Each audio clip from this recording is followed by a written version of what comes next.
The precious resource. Rayan Chen adjusted his diplomatic uniform for the fifth time in as many minutes. 6 months aboard Harmony Station, and he still couldn't get used to the recycled air that made everything feel slightly damp yet somehow made his skin dry. As Earth's junior ambassador to the Galactic Cooperative, he represented humanity's interests among 17 different species. Most days, that meant endless meetings about trade agreements, technological exchanges, and cultural sensitivity briefings. Today was different. Today, he would meet the Suvians. Ambassador Chen. The Suvian delegation has docked. His AI assistant chirped through his earpiece. They request minimal water usage during grading ceremonies. Rayan nodded, though the AI couldn't see him. Understood. Standard protocol for desert species. The Suvians were the newest members of the cooperative, a species evolved on a world with less than 5% surface water. Their physiology, culture, and technology had all developed around extreme conservation. Initial briefings described them as wiry, blue-skinned humanoids with large reflective eyes adapted for detecting moisture in any form. The station's central meeting chamber had been adjusted to Suvian comfort levels. The humidity read 15%, uncomfortably dry for humans, but practically luxurious for the visitors. Rayan entered, his diplomatic smile fixed firmly in place. The Suvian ambassador stood taller than expected, nearly 7 feet, with skin the color of Earth's deep oceans. Her name was impossible for human vocal cords, but translated roughly to "she who finds water in stone." Rayan had been instructed to call her Ambassador Aquila. "Ambassador Chen," she said, her translator rendering her clicks and whistles into English. "We are pleased to join this cooperation." The slight pause suggested the translator struggling with emotional concepts. Rayan bowed slightly. "The honor is ours, Ambassador. Humanity looks forward to learning from Suvia's remarkable water conservation technologies." The formal introductions proceeded according to protocol. Rayan followed every instruction from his cultural briefing. No handshakes. Suvians considered the moisture exchange barbaric. No offering of beverages, a grave insult suggesting the host believed the Suvians couldn't provide for themselves, and absolutely no mention of Earth's oceans, lakes, or rivers without proper context. As the formalities concluded, Ambassador Aquila gestured to a smaller Suvian standing slightly behind her. "This is Ilara. By your human age measurements, she would be considered 26 cycles. She is one of our leading hydro-engineers and will be your primary scientific liaison." Rayan was surprised. The Suvian appeared young by their standards. Her skin a slightly lighter blue, her movements more fluid than the elders. "Ilara," he said with a respectful nod. "I look forward to our collaboration." The young Suvian stepped forward. Her eyes, large, multifaceted, and reflecting like polished sapphires, studied him with unnerving intensity. "Your species," she said, her translator struggling with her rapid speech pattern, "controls water with remarkable waste. I am here to understand this contradiction." Rayan blinked. Not the greeting he'd expected, but refreshingly direct. "Perhaps what seems wasteful through one cultural lens appears different through another," he replied carefully. "I hope we can both learn from our different perspectives." Ilara's head tilted slightly. "Perspective does not change fact. Water is life. All else is secondary."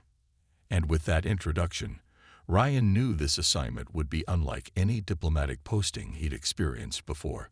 Over the next 3 weeks, Rayan and Ilara established a working routine. Each morning, they met in the botanical section of Harmony, where the station cultivated plants from various worlds. The Suvians had been fascinated by Earth's diverse flora, particularly desert species like cacti that stored water internally. "Your species has thousands of water storage plants," Ilara observed one morning, gently touching a barrel cactus, "yet you don't apply these same principles to your habitations." Rayan carefully snipped a small section of prickly pear for Ilara's research. "Earth has regions where water conservation is critical, and we've developed technologies for those areas. But many human population centers evolved where water was abundant. Ilara made a sound her translator didn't convert, something between disbelief and disapproval. Abundance breeds waste. Or innovation, Ryan countered. Different environmental pressures create different technological paths. Their debates continued daily, gradually shifting from professional to personal. Ryan learned that Ilara had never seen natural precipitation until visiting a terraformed moon 2 years ago. She described standing in the artificial rain as the most spiritual moment of my existence. In turn, Ryan shared stories of growing up in Seattle, where residents complained about too much rain. Ilara's reaction, a mixture of horror and fascination, made him reconsider weather patterns he'd taken for granted his entire life. "Your people complain when life falls freely from the sky?" she asked, her translator struggling to convey her incredulity. "On Suvia, moisture farmers work 30 hours to collect what falls on your head in 1 minute." Ryan had never thought about it that way. "I suppose we're all shaped by our environments. Humans evolved on a planet where fresh water was relatively plentiful. It affected everything. Our settlement patterns, agriculture, even our bodies." "Your bodies," Ilara said, suddenly more clinical. "Yes, your species is mostly water. Nearly 60%, according to our research. A strange evolutionary choice." Ryan laughed. "Not so much a choice as a result of our planet's conditions. We need water for virtually every bodily function. Digestion, temperature regulation, waste elimination." Waste elimination. The translator struggled with Ilara's tone. "Yes, our bodies filter water to remove toxins and—" The station's announcement system interrupted them. "All personnel, prepare for standard gravity fluctuation test in sections 12 through 16. Ryan checked his comm unit. "That's us. We should head to a stabilized section." As they walked toward the central hub, Ryan felt a familiar pressure in his lower abdomen. 3 cups of coffee that morning hadn't been his wisest decision. "Ilara, would you excuse me for a moment? I need to use the facilities." She nodded, apparently understanding the euphemism. "I will wait here and examine these specimens." She gestured to a display of earth succulents. Ryan hurried to the nearest human-compatible restroom, relieved himself, washed his hands, and returned to find Ilara standing exactly where he'd left her, though her posture seemed more rigid. "Sorry about that," he said, ready to continue. Ilara's large eyes fixed on him with an intensity that made him uncomfortable. "You were expelling water." Ryan blinked, caught off guard by the direct question. Yes, that's normal human biological function. I observed the facility you entered, the device you used. It removed the water from this station's ecosystem." "The toilet?" "No, it doesn't remove water. It goes into the station's recycling system." With inefficiencies, Ilara stated flatly, 17% loss during processing. Ryan hadn't known the exact figure. "Well, yes, but you do get to water to remove body waste." The translator couldn't soften Ilara's volume or evident distress. Several nearby station personnel turned to stare. "Ilara, please. Why are you bully and she yelled, her blue skin darkening with what Ryan assumed was the Suvian equivalent of anger or shock. "Water is say-huid. It is life itself." Ryan raised his hands in a calming gesture. "It's just how human biology works. We need water too. No species needs to waste the most precious resource in the galaxy. There are biological alternatives, molecular reconfiguration, chemical conversions." Her translator was struggling to keep up with her agitated speech. People were definitely staring now. A Moralian diplomat hurried past, their 4 eyes blinking rapidly in obvious discomfort at the scene. "Ilara," Ryan said quietly, "I understand this is culturally shocking for you. Could we discuss this somewhere more private?" Her eyes narrowed, the facets catching the light in a way that made them appear to be glowing. "You wish to hide your species' wasteful practices?" No, I want to explain our physiology properly with context. This isn't about waste. It's about different evolutionary paths. For a moment, he thought she might refuse. Then her posture shifted slightly. Very well. But no explanations will justify using clean water for elimination. The translator couldn't capture the evident disgust in her final word. As they walked to a private conference room, Ryan mentally reviewed everything he knew about Suvian physiology. Their bodies processed water with nearly 99% efficiency. Waste products were crystallized and expelled as dry pellets. They could recycle their own bodily moisture for weeks in emergency situations. How could he explain that humans simply weren't built that way? That our entire civilization had developed around the assumption of water availability? That our cities, our agriculture, our very bodies depended on what her species considered criminal waste? The conference room door closed behind them, and Ilara immediately turned to him, her large eyes unblinking. "Explain," she demanded. "Explain why your species believes it has the right to waste what other worlds die for." Ryan took a deep breath. This wasn't just about toilets anymore. This was about fundamentally different worldviews, and whether humanity's place in the Galactic Cooperative could survive the cultural clash. "Let me tell you about Earth," he began carefully. "A world where water shaped everything we are. For better and worse.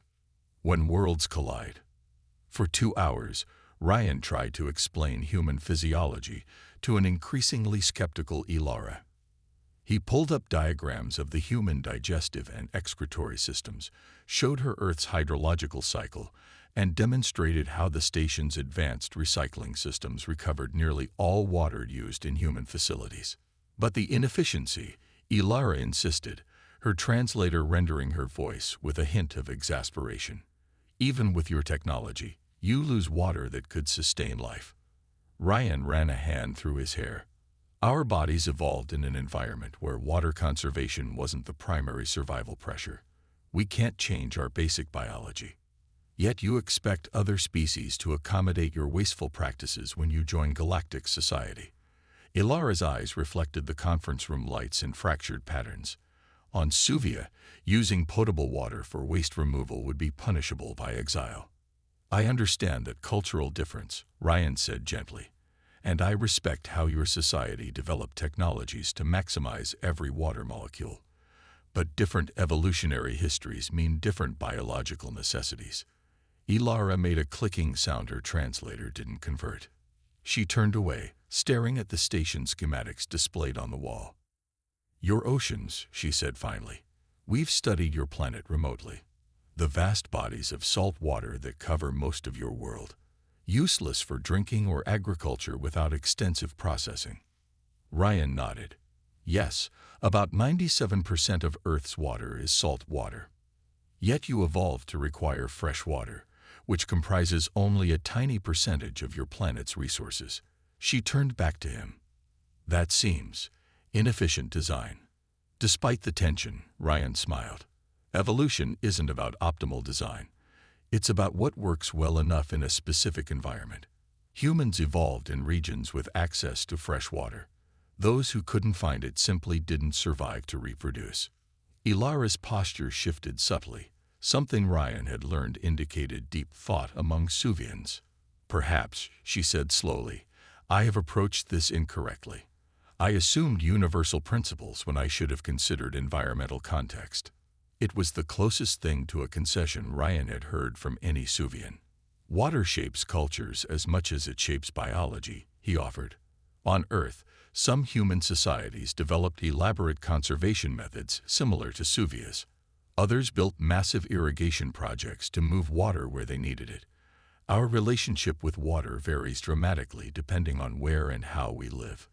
Ilara seemed about to respond when the station's alert system blared to life. "Attention all personnel. Recycling system malfunction in sectors 17 through 24. Emergency protocols activated. Engineering teams report to central control." Ryan's comm unit buzzed simultaneously with a priority message. He glanced at it, his expression growing serious. "The water recycling systems are failing across multiple sections. he told Ilara, including the Suvian quarters. Ilara's skin darkened with alarm. The moisture reservoirs. Potentially affected. We should go. They rushed to central control, where chaos reigned. Station engineers from multiple species huddled around diagnostic displays, arguing in a cacophony of languages, while translation devices struggled to keep up. Station Commander Vora, a tall Centaurian with silvery skin, noticed them and motioned them over. Ambassador Chen, Engineer Ilara. Good timing. We have a critical situation developing. The commander pointed to a schematic of the station's water systems. A bacterial contaminant has entered the primary recycling matrix. It's consuming the enzymatic compounds that break down organic waste. Without those enzymes, the entire purification system fails. Ilara stepped forward, her eyes rapidly scanning the data. How much of the water supply is compromised? Currently 32%, said the commander. But the contamination is spreading. At this rate, we'll lose 80% of recyclable water within 12 hours. Ryan felt his stomach tighten. Harmony Station housed over 10,000 individuals from 17 species, all with different water requirements. Some, like the Suvians, could survive with minimal water for weeks. Others, including most of the human contingent, would face dehydration within days without adequate supplies. Emergency reserves, he asked. Sufficient for essential functions for 3 days, Commander Vora replied. After that, she didn't need to finish. Everyone understood the stakes of water shortage on a space station. What about the contaminant? Ilara asked. Have you identified its composition? One of the Marillion engineers spoke up. It appears to be a previously unknown bacterial strain, possibly introduced through an unscreened botanical sample. Ryan and Ilara exchanged glances. They had been working with plant samples that morning. Our work in the botanical section, Ryan began, was in the secure laboratory with triple screening protocols. Ilara finished. This contamination came from elsewhere. The commander nodded. Origin isn't our priority right now. Stopping its spread and restoring the recycling system is. For the next 6 hours, station personnel worked frantically to isolate the contamination. Ilara joined the engineering team, her expertise in water purification proving invaluable. Ryan coordinated with different species representatives, managing the distribution of emergency water rations and calming rising tensions.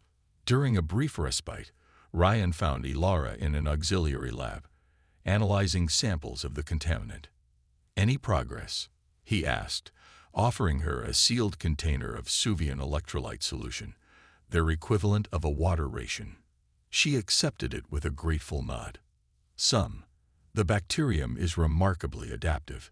It mutates to consume whatever enzyme we introduce to counteract it. Ryan leaned against a workstation, fatigue evident in his posture, like a biological arms race. Precisely. Ilara paused, seeming to consider something. This reminds me of the great drought on Suvia, 3 generations ago. A similar contaminant affected our underground aquifer networks. How did you solve it? We didn't, not completely. She manipulated the holographic display, zooming in on the bacterial structure. We designed a synthetic predator, a nano-organism that consumed the bacteria, but nothing else. Ryan straightened. Could we adapt that technology for the station? Potentially, but creating the right synthetic predator would take weeks of genetic engineering. We don't have weeks. Ryan was silent for a moment, thinking. Then he accessed the station's database from the terminal. What about Earth's water treatment systems? He suggested. We've been dealing with bacterial contamination in municipal water supplies for centuries. Ilara watched as he pulled up specifications for advanced water treatment protocols developed for space habitation. Our early space stations and lunar bases had similar problems, Ryan explained. We developed UV-catalyzed nanofiltration systems that could eliminate almost any biological contaminant without chemicals that might be harmful to different species. This technology, Ilara said slowly, examining the specs, could be adapted to Harmony systems. With modifications, yes, Ryan scrolled through the technical data. The principles are compatible with the station's existing infrastructure. Ilara's large eyes studied him, then returned to the display. These methods, they were developed for Earth's water-abundant environments. Ryan nodded. Ironically, yes. Because Earth has so much water, we had to develop extremely efficient ways to clean it rather than conserve it. Our planets took different evolutionary paths, but we both ended up with specialized water knowledge. For several moments, Ilara was silent. Then, decisively, she turned to the communications panel. "Commander Vora," she called, "we have a potential solution.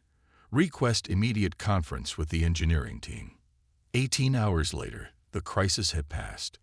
Using modified versions of Earth's water purification technology combined with Suvian precision filtration techniques, the station's engineering team had eradicated the bacterial contaminant and restored the recycling system to 94% efficiency, actually higher than before the contamination. In the aftermath, Ryan found himself back in the botanical section with Ilara, checking samples to ensure no further contamination existed. "Your Earth technologies," she said without preamble, "they are impressive in unexpected ways." Ryan smiled slightly. Different problems required different solutions. Earth had abundant water, but also abundant pollution. We had to learn how to clean water efficiently because we couldn't afford to lose what we had. Ilara carefully sealed a sample container before responding. "I judged your species harshly. I saw your different relationship with water as wasteful rather than adaptive.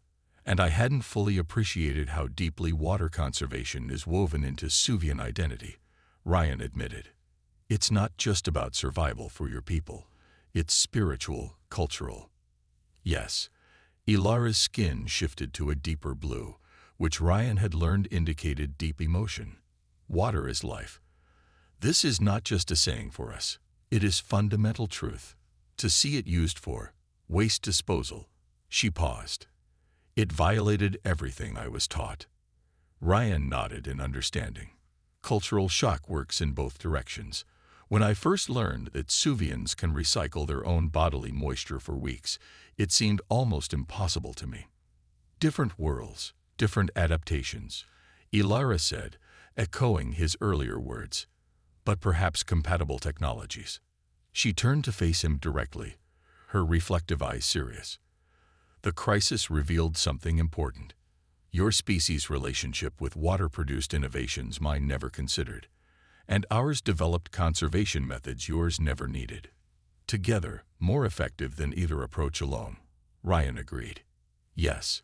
Ilara hesitated, then continued. "Ambassador Aquila has requested that I extend my assignment on Harmony Station. She believes, and I agree, that a formal water technology exchange would benefit both our worlds." Ryan felt a surge of diplomatic satisfaction. This was exactly the kind of cooperation the Galactic Cooperative was designed to foster. "I think that's an excellent idea," he said. "Earth has much to learn from Suvia about conservation, and perhaps we can offer water purification techniques in return." "And perhaps," Ilara added, with what the translator rendered as dry humor, "you could explain again why humans require so much bathing. This concept of showering daily still seems extremely wasteful." Ryan laughed. "Cultural exchange is a long process. We have time." As they continued their work, Ryan reflected on how close they had come to a diplomatic disaster. What had begun as a cultural misunderstanding, a shocked alien yelling about wasted water, had evolved into the beginning of a valuable partnership.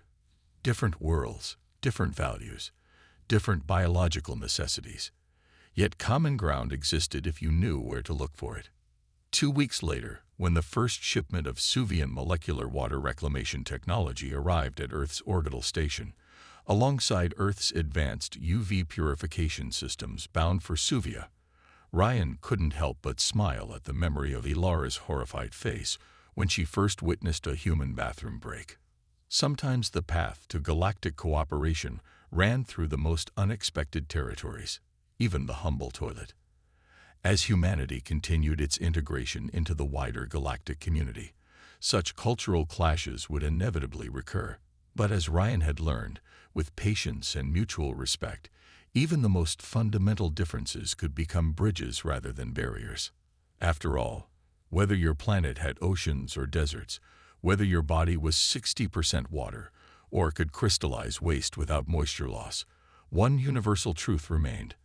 Understanding began with the willingness to see the universe through another's eyes, even when those eyes reflected light in completely alien ways.